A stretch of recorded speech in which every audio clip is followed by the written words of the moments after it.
And time for our High Being Talk with the Doc this morning, and we are talking with the docs today as we welcome in Doctors Timothy McKnight and Mike Jakubowski. And this morning's Talk with the Doc is brought to you by Mako's Pharmacy, 240 East 3rd Street in downtown New Yorksville, your local pharmacy with a caring and knowledgeable staff focused on your health and wellness, and brought to you by Twin City Chiropractic, 205 Grant Street, downtown Denison, with Dr. Mike Jakubowski and Dr. Andrew Wurst, specializing in personalized chiropractic care, incorporating nutrition and best practices to promote healing and wellness. Thanks for coming in, gentlemen. Good morning. Good to see both of you. Yeah. Great day. It's good to be here. It's beautiful out. It's better if you're not in pain, though. So Yes. we have to agree on that. Yeah. And today I know you wanted to focus a little bit on shoulder pain, and that is something that a lot of us seem to contract one way or another. So we'll start with you, Dr. McKnight. Do you get a lot of complaints with that, and is it generally the same thing? I probably 2 or 3 visits a day on shoulder pain alone, and most of the time it's a bursitis from poor posture or repetitive movements with the arm forward. And it's a little hard to describe without pictures, so we try to use our words to describe this the best we can. But the shoulder is a very unstable joint because it basically hangs on the body, and you've got 4 rotator cuff muscles that hold it on, and you've got a little sort of a cartilaginous cup in the shoulder joint that sort of sucks the head of the humerus, the top of the arm bone, provides a little suction for it. But other than that, it's pretty unstable, and it doesn't take much of the wrong mechanics to flare up, particularly a bursitis.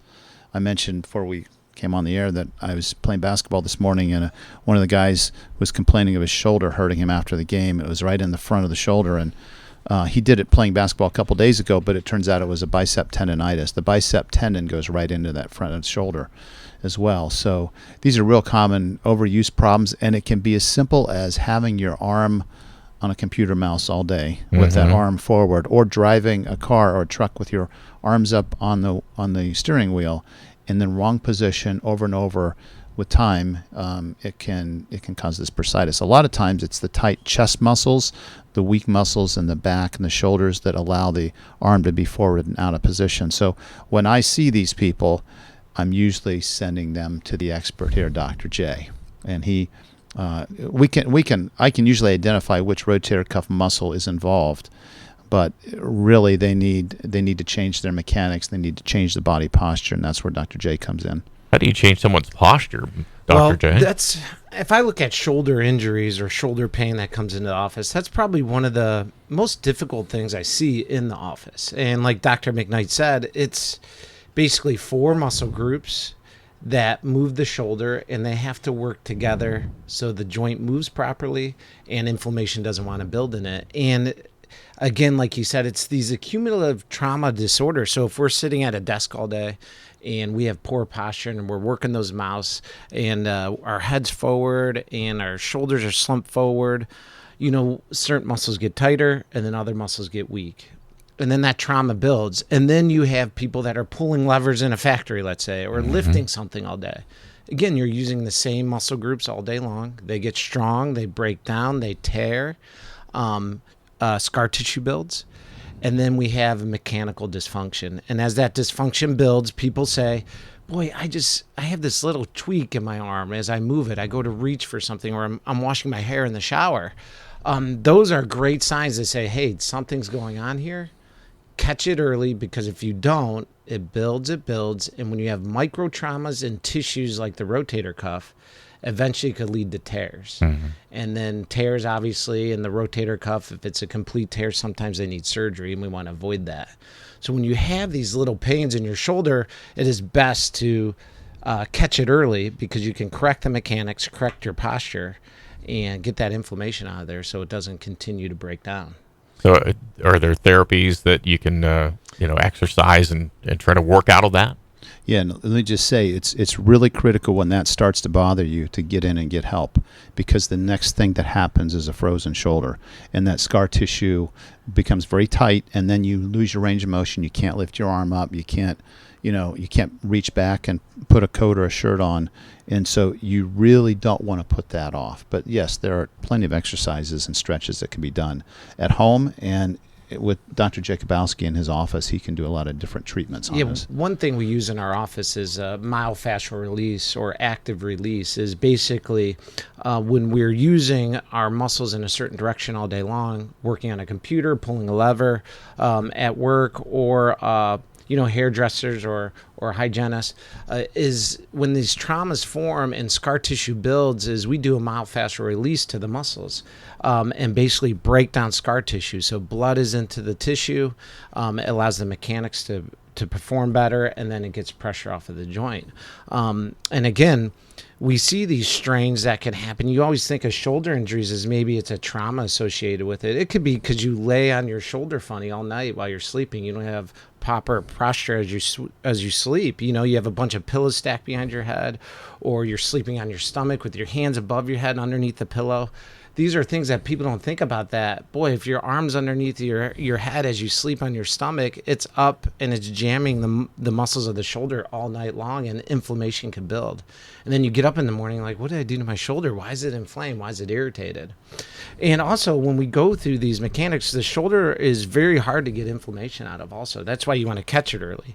And there's also stuff I send Dr. McKnight to for cortisone injections, where you get a shot of cortisone just to break down the inflammation, so we can start movement in the shoulder to break down scar tissue and restore the mechanics also.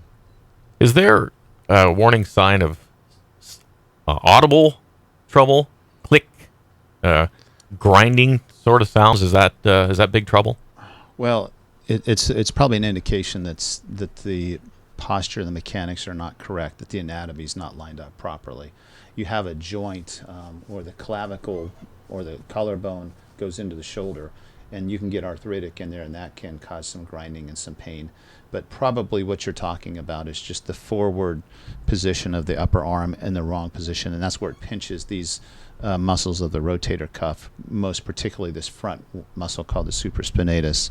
And so that's just an indication that you probably need to stretch your pectoral muscles and tighten up those shoulder muscles, so that really the posture, like Dr. J said, when you're leaning forward, your head comes forward, your shoulders come forward.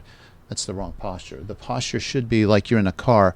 When you're driving, put your head up against the headrest, put your shoulders all the way back, squeeze your shoulder blades together, stick your chest out, and even though you probably feel awkward and funny about that, that's the best position for the shoulder to be in.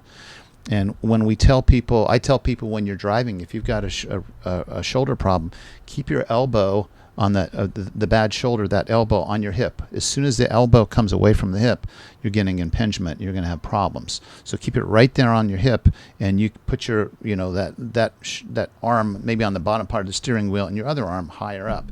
But again, it's just reminding yourself of the things that you're doing wrong, and listeners are going to forget this. They're going to I think I understand what they're saying, but really the key is to see somebody, realize that if there's scar tissue there, we got to break it up, and most importantly, what Dr. J and I see all the time, I can give them a cortisone shot so they're out of pain, and then he can work on breaking up the adhesions. It's a good team, and we can show them the exercises. But if they don't do those things consistently and they're back to those same repetitive motions, you're back to the same problem. And the cortisone is only covering the pain if you don't do the exercise. Right, and I was just going to say that is the cortisone does a great job of removing inflammation, so you can move your shoulder more without discomfort. And that's the key is, okay, I have this cortisone injection. Boy, I feel great. I don't have this pain anymore. And you're moving your arm around, and the mechanics are still bad at that point. So now you don't have pain, and now you're causing more trauma to the shoulder without the pain there. So then we can see more micro traumas form, more tearing of the muscle or tendon tissue.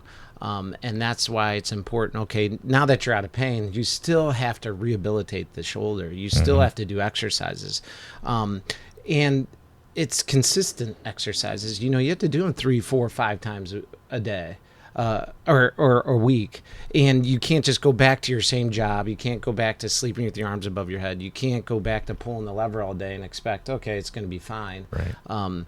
And then if you do think about it too, let's say you do tear the shoulder and you have to have surgery on it. The rehabilitation just for that after surgery is pretty intense.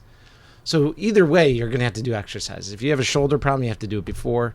If you're gonna, if you let it go and it tears and you have to have surgery, you're gonna have to do a lot of more rehab than you ever would before. So, and that's why we can't stress the point enough is if there's some little discomfort in your shoulder exercising and just doing normal daily activities, it's really important to have it looked at before it gets really bad. Hey, prevention, very good. I had a couple, probably 15, 20 years ago, I was throwing the football on the street with my boys trying to show off, and they were throwing farther than me anyway. So it was futile to try to show off to them. But I went in after, throwing as far as I could, probably 15, 20 times. My shoulder was aching. I thought, boy, that was kind of dumb. It didn't really make a point. And it didn't get better. It started to hurt more and more. Within 2 months, my shoulder was frozen. It was locked up. I couldn't throw a ball. It was painful. And I went through therapy. In the last therapy session, we had made no progress because I had this scar tissue form in my shoulder. And I finally said, hey, this is my last session. You got to do something today. I got to be able to throw a ball again. And I was laying on my back, and he put me in like a throwing position and cranking my arm back. Very, very painful. All of a sudden, we both heard a sound like a piece of paper ripping.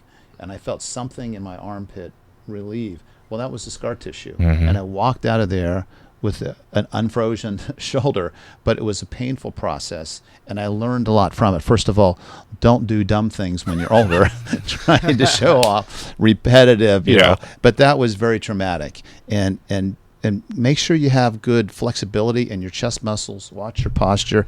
If you're in the weight room, don't spend most of your time doing bench presses. Spend most of your time doing rows. Rowing exercises are the best for shoulders. But if you reach your arms way out on that row, that reaching forward is going to impinge the shoulder. So start with the row with your elbows on your hip, and then pull back and as far as you can go and squeeze your shoulder blades together. People sometimes will do these exercises but do them wrong, and they don't really help the problem. So find somebody that can really help you understand the rehab. A physical therapist can do that too. What we see in the gym too is that people are, boy, I'm in the gym, I'm working out and I'm doing bench press or military presses or just pushing through weight, and they're like, boy, I feel this pain when I do it. And that's another important thing to stress is, when you're going through certain ranges of motions with weights in the gym, it's important to, hey, I got to modify this or do a different type of exercise until I get this figured out so I don't keep, again, causing those micro traumas to the shoulder. One thing we'll also do, because rotator cuff exercises or shoulder exercises, I think, are hard to explain over radio. So we'll have on our Facebook page for Twin City Chiropractic, we'll put some simple stretches that everybody can do at home to help stretch the rotator cuff, the muscles of the shoulder, and get any type of relief in there that will help some movement and get blood flow to the area. What's the web address? It's Facebook, and just put in Twin City Chiropractic, and you'll find our office there. All right, guys, thanks a lot. I'll make sure you don't do any chicken wings when you're playing basketball next time either. Talk with the Docs this morning.